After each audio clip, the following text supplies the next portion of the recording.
applaudissements.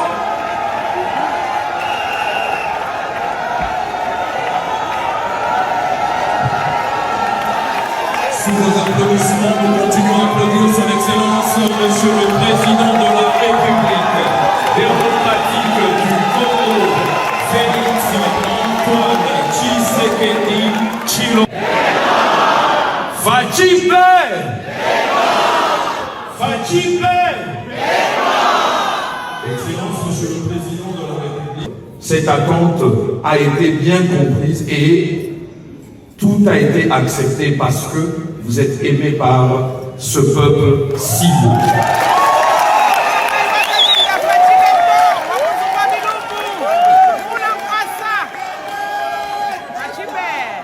Sans plus tarder, avec votre autorisation, Excellence Monsieur le Président de la République, je vous invite à prendre la parole. Voilà, d'abord, je tiens à m'excuser pour ce retard qui est vraiment pas dû à ma volonté. C'est simplement la situation de l'Est que j'étais en train de gérer.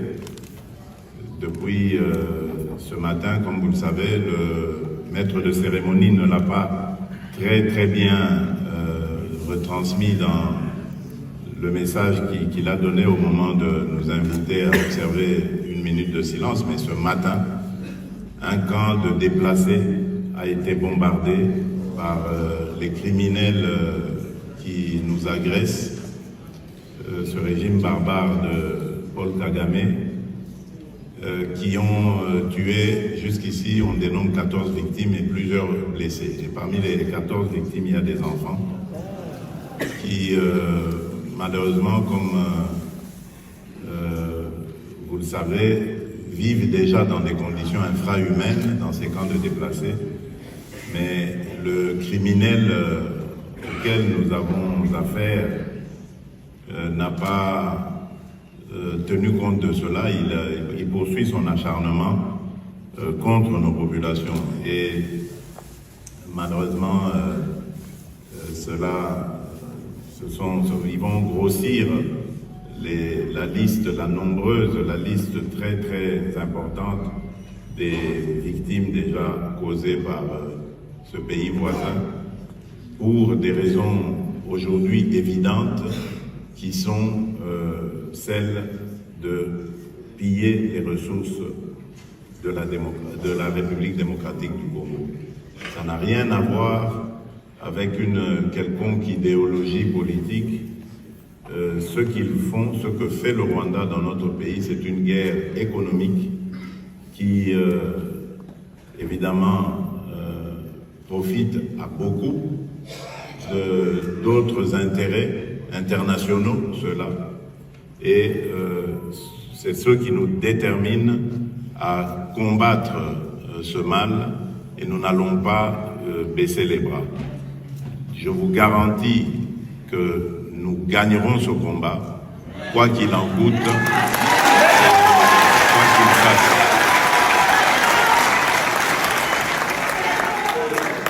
C'est tout simplement parce que, contrairement à eux, nous n'étions pas préparés à ce combat.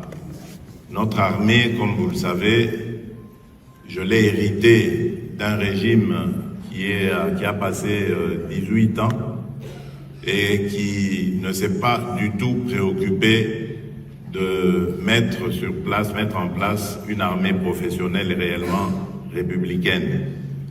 Au contraire, ils ont passé le temps à signer des accords de brassage et de mixage qui ont permis à nos ennemis d'infiltrer leurs éléments au sein de cette armée. Ce qui fait qu'aujourd'hui, nous faisons face, certes, à l'ennemi qui est en face, le Rwanda, mais également à un autre ennemi, invisible celui-là, qui se trouve dans nos rangs et qui, à tout moment, perturbe nos stratégies, nos tactiques et nous cause parfois beaucoup de difficultés. Nous sommes en train de venir à bout de ces traîtres à la patrie et de ces espions infiltrés dans nos rangs. Et l'un des éléments, l'un des leviers pour combattre ce mal, ce fléau, c'est justement la réhabilitation de la peine de mort. Beaucoup,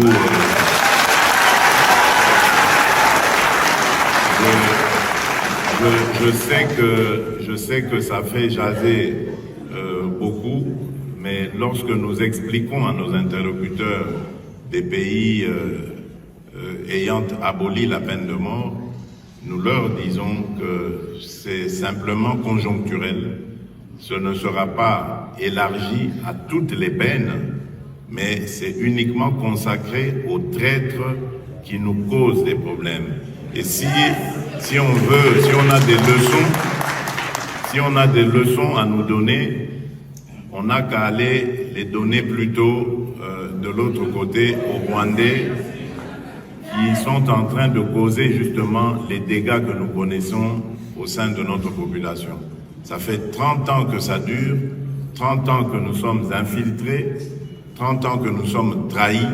Il est temps de mettre fin à ce fléau. Et on n'a pas à nous juger parce que c'est nous qui sommes les victimes. C'est plutôt le bourreau qu'il faut condamner, celui qui est à la base de tous ces malheurs.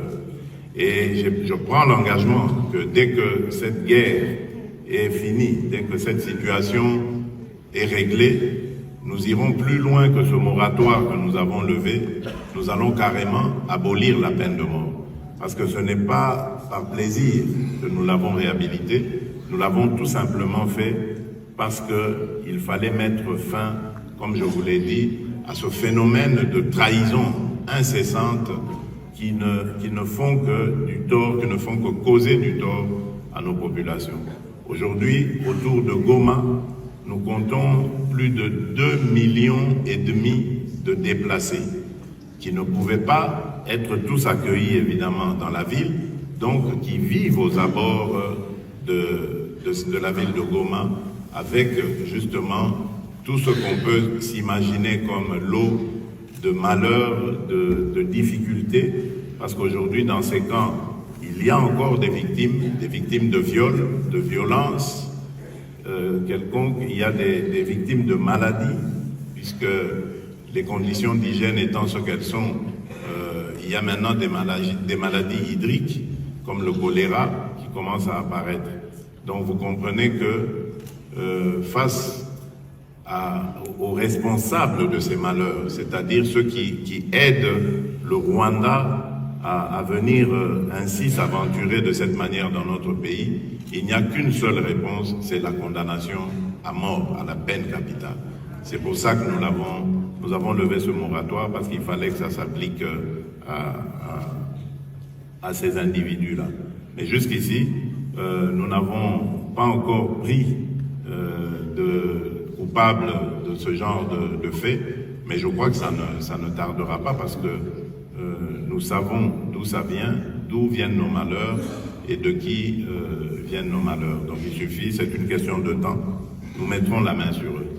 Quant à ce qui est de la crise elle-même, comme je vous l'ai dit, nous avons renforcé les capacités de notre armée comme jamais dans ce pays on ne l'a fait. Notre armée est aujourd'hui très très bien équipée. Notre armée est aujourd'hui très bien encadrée, mais comme je vous l'ai dit, malheureusement, c'est une armée qui avait été longtemps clochardisée, longtemps délaissée, désorganisée, dans le but évidemment de favoriser le pillage de nos ressources et l'absence de tout moyen de dissuasion vis-à-vis de ses ennemis. Nous sommes déterminés à changer la donne, nous sommes en train d'y travailler. C'est pourquoi je vous ai dit, cette guerre, quoi qu'il arrive, quoi qu'il en coûte, nous la gagnons.